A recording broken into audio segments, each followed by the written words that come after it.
আসসালামু আলাইকুম সবাইকে। বন্ধুরা, গত 5ই আগস্ট যখন স্বৈরাচারী শেখ হাসিনা বাংলাদেশ থেকে পালিয়ে যায়, তখন কিন্তু তার শেষ ট্রাম্প কার্ডই ছিল সংখ্যালঘুদের উপর আক্রমণ। সে দেখাতে চায় যে বাংলাদেশে আসলে একটা ইসলামী বিপ্লব হয়েছে এবং বাংলাদেশের মুসলমানরা যত এখানে হিন্দুরা আছে তাদের সবাইকে এখন বিপদে ফেলবে, তাদের কোনো নিরাপত্তা বাংলাদেশে নাই। আর এই পুরো প্লটটা নির্মাণ করেছে ভারত।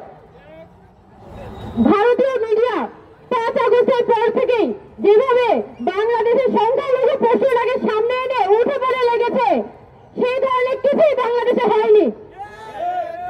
এবং আমি মনে করি যে বাংলাদেশে যে বর্তমানে অন্তর্বর্তীকালীন সরকার আছে, এটা তাদেরই একটা দায়িত্ব ছিল ক্ষমতা আসার পরপরই সারা পৃথিবীর কাছে এই বিষয়গুলো জানান দেয়া এবং ভারত যে অনবরত বাংলাদেশের জনগণের বিরুদ্ধে প্রপাগান্ডা চালিয়ে যাচ্ছে তাদের মিডিয়ার মাধ্যমে, তাদের সরকারের মাধ্যমে, এই বিষয়টা সারা পৃথিবীর কাছে পরিষ্কার করা তাদের পক্ষ থেকে খুবই জরুরি ছিল। কিন্তু সরকার তারা কিন্তু একটা দুর্বল অবস্থান দেখিয়েছিল। তারা বারবার ভারতকে ছাড় দিতে চাচ্ছিল। এখনো পর্যন্ত আওয়ামী লীগের যারা দেশের মধ্যে রয়ে গেছে তাদের কোনো ধরনের বিচার হয় নাই, এখনো পর্যন্ত তাদেরকে গ্রেফতার করা হয় নাই। যদি আজকে তাদেরকে গ্রেফতার করা হইতো তাহলে আজমন নাসিরের লোক কিভাবে করে ইসলামের পিছনে কলকাঠি নাড়ে? তাদের তো এখন জেলখানায় থাকার কথা ছিল। এই জায়গা সরকারের এই জায়গাগুলোতে গুরুত্ব দিতে হবে। আমি বাংলাদেশে কিন্তু সংখ্যালঘু প্রশ্ন অত্যন্ত সেন্সিটিভ একটা কোয়েশ্চেন এবং এইটাকে কেন্দ্র করেই কিন্তু আওয়ামী লীগ খেলতে চায়। সে হয়তো আওয়ামী লীগ ক্ষমতায় নাই, কিন্তু তার এই সংখ্যালঘু কার্ড সে আজীবন খেলে যাবে।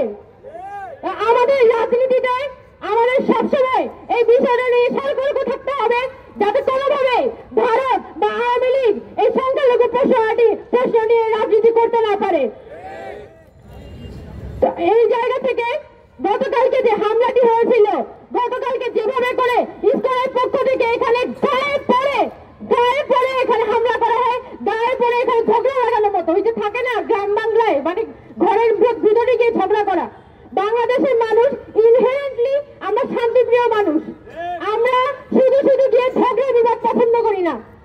কিন্তু যেভাবে দিনের পর দিন মানুষকে উস্কে দেওয়া হচ্ছে, এখানে রীতিমতো একটা সংখ্যালঘু তত্ত্ব দিয়ে এখানে মানুষকে ডিভাইডেড করার চেষ্টা করা হচ্ছে। এই তত্ত্ব বাংলাদেশের মানুষ পছন্দ করে না, বাংলাদেশের মানুষ এই তত্ত্ব খায় না।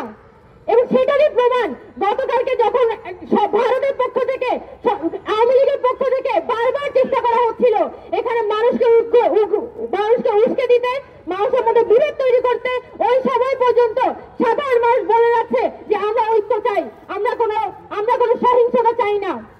আমাদের শহীদ সাইফুল ইসলাম ভাইয়ের বাবা গতকাল রাতে তার ছেলের লাশের সামনে বলেছেন যে আমরা সাম্প্রদায়িক সম্প্রীতি চাই।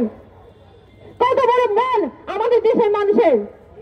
সেইটা যদি ভারত রিয়েলাইজ না করে, তারা মনে করে যে বারবার আমাদের অভ্যন্তরীণ যে রাজনীতি সেটার মধ্যে তারা কলকাঠি নাড়াতে পারবে, তাহলে তারা ভুল করছে। বাংলাদেশের সবাই বুঝে যে ভারত আসলে কি চায়। বাংলাদেশের সকল সার্বভৌমত্বকে কিনে নিয়ে বাংলাদেশের যত অভ্যন্তরীণ রাজনীতি আছে, আমাদের যত কথা বলার অধিকার, আমাদের যে পিসফুল পলিটিক্স, এইটা ভারতের জন্য, তার হিন্দুত্ববাদী রাজনীতির জন্য একটা থ্রেট। ভারত চায় বাংলাদেশের মধ্যে একটা কথিত ইসলামী বিপ্লব দেখাইতে, যে ইসলামী বিপ্লবের মাধ্যমে সে ভারতে তার হিন্দুত্ববাদী এজেন্ডা বাস্তবায়ন করবে।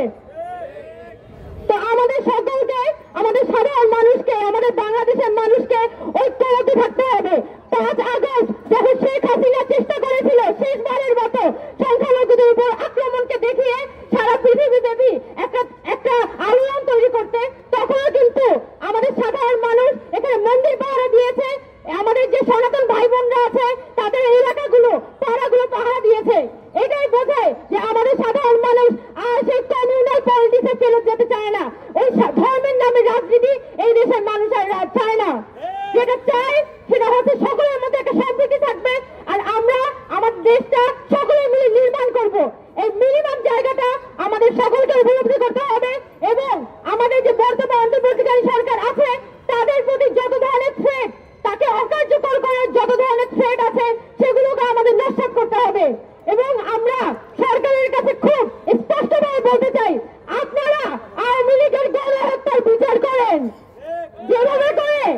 আপনারা আওয়ামী লীগকে পার করে দিচ্ছেন।